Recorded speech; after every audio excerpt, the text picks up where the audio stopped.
Chapter 1. After Joshua died, the people of Israel asked the Lord, "Which of our tribes will be the first to attack the Canaanites?" The Lord answered, "The tribe of Judah will go first, because I have given them the land."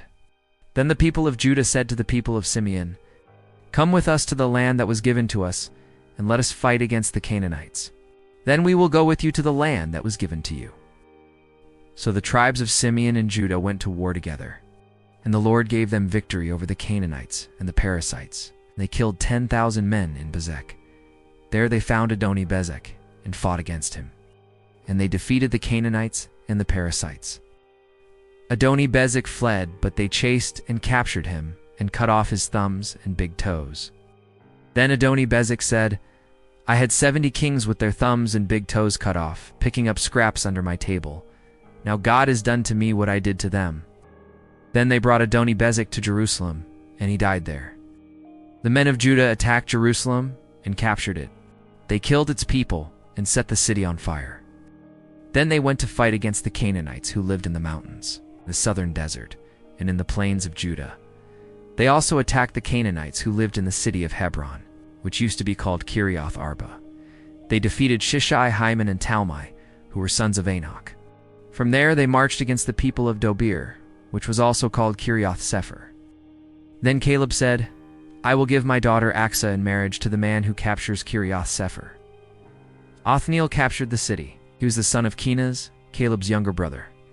So Caleb gave his daughter Achsah to him in marriage. When Achsah went to live with Othniel, she urged him to ask her father for some land. Achsah went to where Caleb was, and when she got down from her donkey, her father asked, "What do you want?" She replied, "I want a gift. Since you gave me dry land, give me also some springs of water." Then Caleb gave her the upper and lower springs.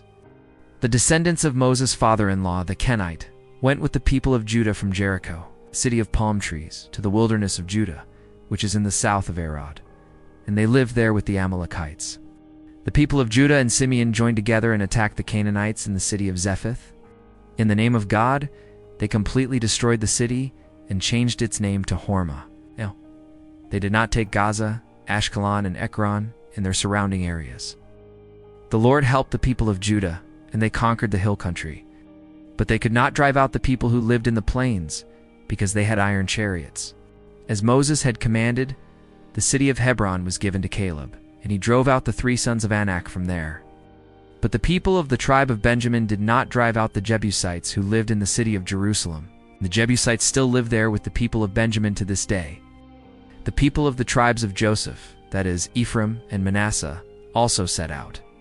They attacked the city of Bethel, which used to be called Luz, and the Lord helped them. They sent spies to the city. These spies saw a man coming out and said to him, "Show us how to get into the city, and we will not kill you." So the man showed them the way in. They entered the city and killed all its people, except that man and his whole family. Then he went to the land of the Hittites. There he built a city and named it Luz, and that is still its name to this day. The tribe of Manasseh did not drive out the people who lived in the cities of Bethshan, Tanich, Dor, Eblim, Megiddo, and their surrounding villages. The Canaanites continued to live there. The Israelites became stronger. They forced the Canaanites to work for them, but they did not drive them all out. The tribe of Ephraim did not drive out the Canaanites who lived in the city of Gezer, so the Canaanites lived there with them. The tribe of Zebulun did not drive out the people who lived in the cities of Kitron and Nahala. Canaanites lived among them, but were forced to work for them.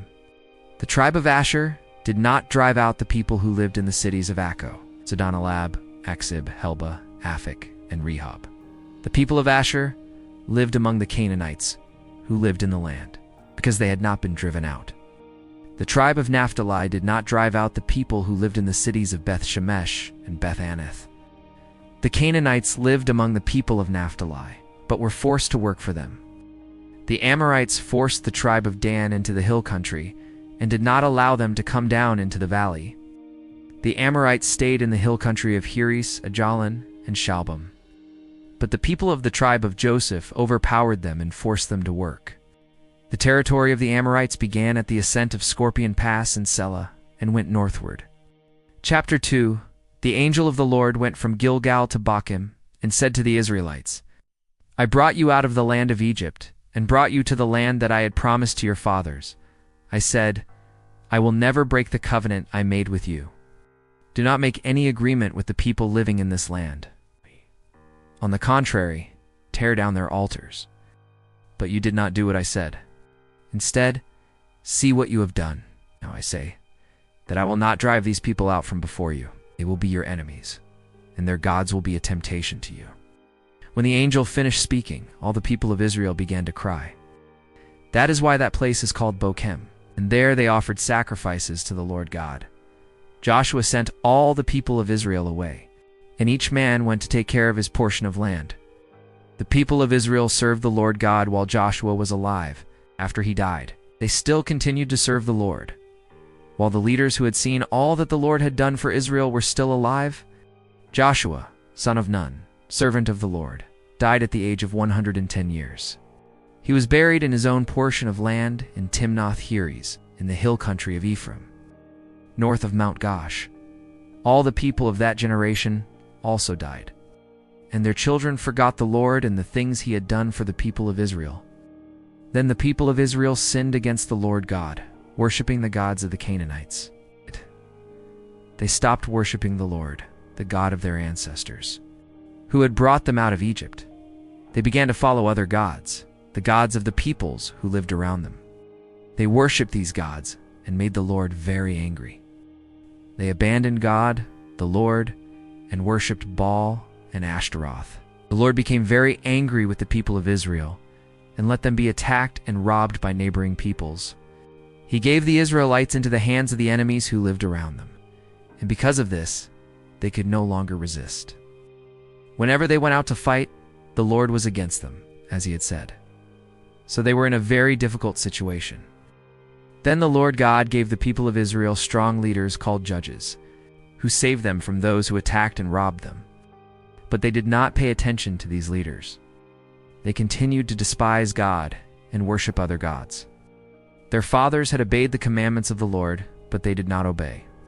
The Lord would give them a leader and help him. While that leader lived, the Lord saved the people from their enemies. He had pity on the Israelites because they suffered in slavery. But when the leader died, they returned to living as before and became even worse than their fathers. They went after other gods and served and worshipped them. They insisted on continuing in their evil ways. Therefore, the Lord God became very angry with the people of Israel and said, This nation has broken the covenant that I commanded their ancestors to keep. And because they have not obeyed me, I will not drive out from this land any of the nations that Joshua left when he died. In this way, I will see whether the Israelites will follow my ways faithfully, as their ancestors did.